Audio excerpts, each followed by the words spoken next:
going to try and do try not to do what I did this morning, which was take my coat off, move away, and my mic was attached to my coat, so it went everywhere. May the words I speak be those you want me to speak, Lord, and may the words we hear be those you want us to hear. Amen. Amen.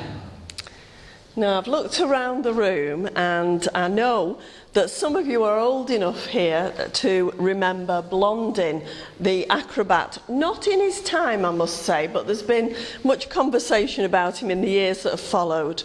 And there's a great YouTube video. It's actually done in cartoon format, but it covers this little story I'm going to tell you. It's about Blondin and the 1860 royal visit. Blondin was, if you've not heard of him, he was a 19th century acrobat of huge skill. And he was famous for his tightrope act that was 160 feet above Niagara Falls on a rope. The rope was over 1,000 feet long. And in 1860, a royal party from Britain saw Blondin cross that tightrope on stilts. And again, blindfolded. And after that, he stopped halfway and he cooked himself an omelette. Next, he wheeled a wheelbarrow across from one side to the other, and he returned with a sack of potatoes in it. Then Blondin approached the royal party and he asked the Duke of Newcastle, "Do you believe I could take a man across the tightrope in this wheelbarrow?" "Yes, I do," said the Duke. "Hop in then," replied Blondin. Well, if you watch the video, you'll see the crowd going whilst they're waiting for the Duke's decision. But the Duke declined Blondin's challenge. He might have believed Blondin could do it, but he wasn't about to trust him with his life. So Blondin asked the crowd if anyone was willing to climb in the barrow. And there were no volunteers, until a quite old lady came out of the crowd and climbed in the wheelbarrow, and Blondin wheeled her across the tightrope and back again. You may have guessed, the lady was his mother, and she was the only one to trust him with her life. Well, God is looking for followers who will trust him, or if you think of God as a her, him or her with their lives. But it's hard to trust, especially when we're asked to put our entire life into God's hands. It's probably partly because whilst faith is difficult to understand or explain, we do understand trust, at least to some degree. After all, we find ourselves having to trust people every day. We trust whoever built our flat, our house, that it's not going to fall on our heads, that they were good builders.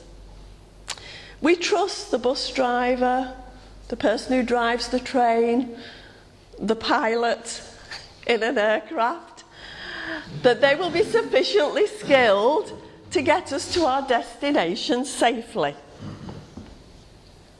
We exercise trust all the time, quite unthinkingly. We know what it means. It's a natural instinct, and shown when, just if you look at babies and toddlers, you can see the trust that's in them.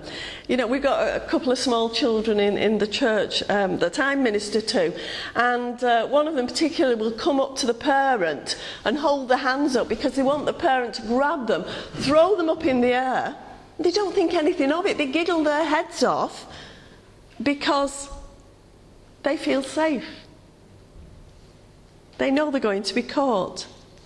We want to trust, but as we get older, we learn how people let us down.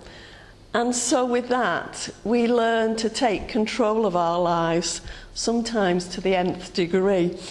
We automatically do risk assessments on our lives. So if you think you don't, I'm telling you, you do. Every time you open an oven, you know, a child, if you're in a room with children, children will just reach up to touch a pan and they won't even think it's hot. Me?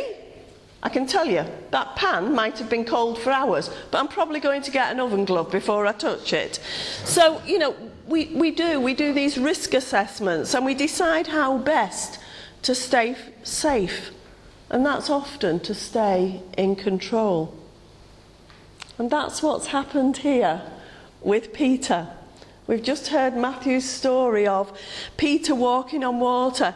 And in the story, he let a little wind frightened him and cried out to Jesus to save him.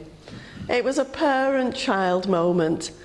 Peter had trust, just not enough.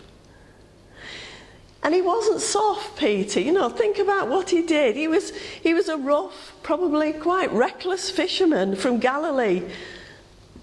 We know that in his time he denied Jesus, and yet Jesus chose this person, Peter, to be the rock from which to build a foundation for the church.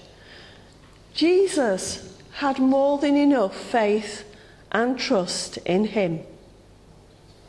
This ordinary man, Peter, asked to be a fisher of people, the disciple with only just enough faith.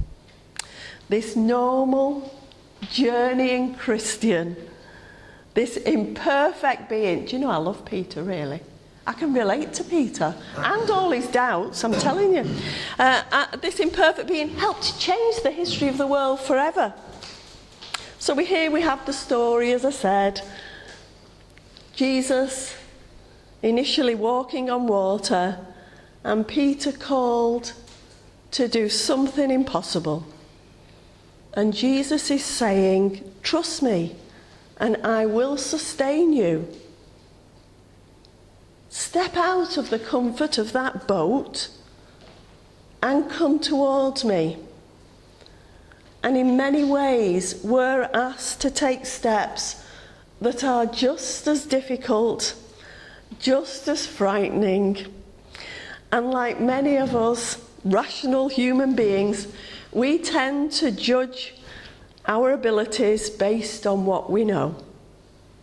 Peter knew that people can't walk on water, achieve what seems impossible. But we forget what can be achieved when we place our trust in God. Peter loses faith when he realised the steps that he's taken.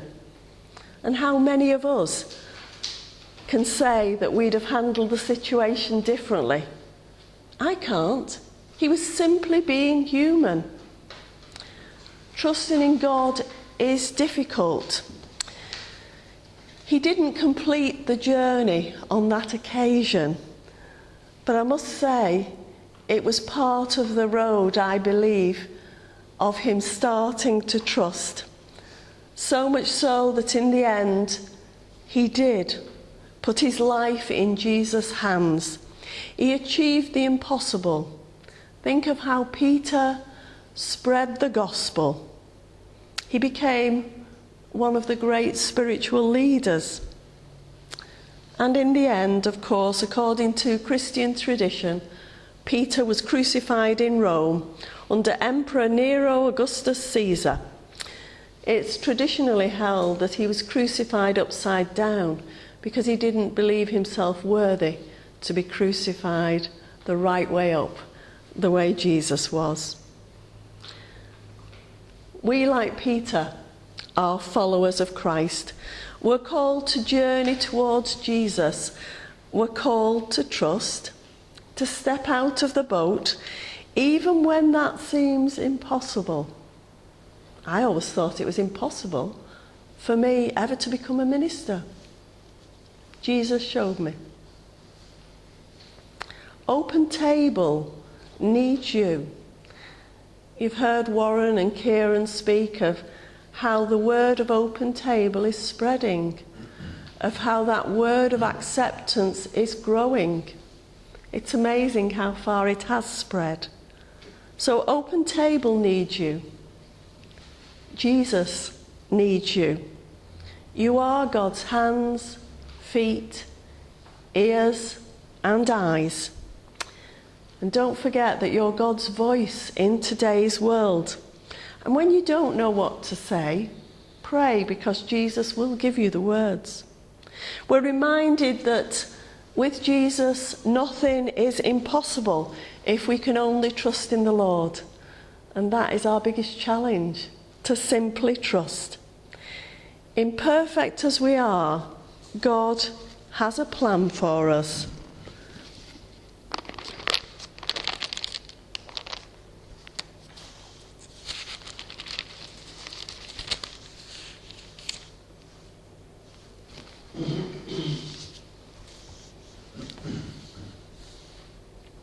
The Lord will fulfill his purpose for me, for you, every one of you.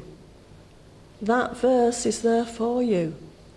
I don't know what your purpose is, but believe me, God does, and God will fulfill his purpose for you.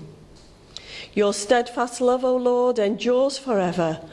Do not forsake the work of your hands. We are simply instruments in God's plan. We have the ability to be used in beautiful and amazing ways. And if an ordinary guy like Peter can be given the keys of the kingdom, what does God have in store for you?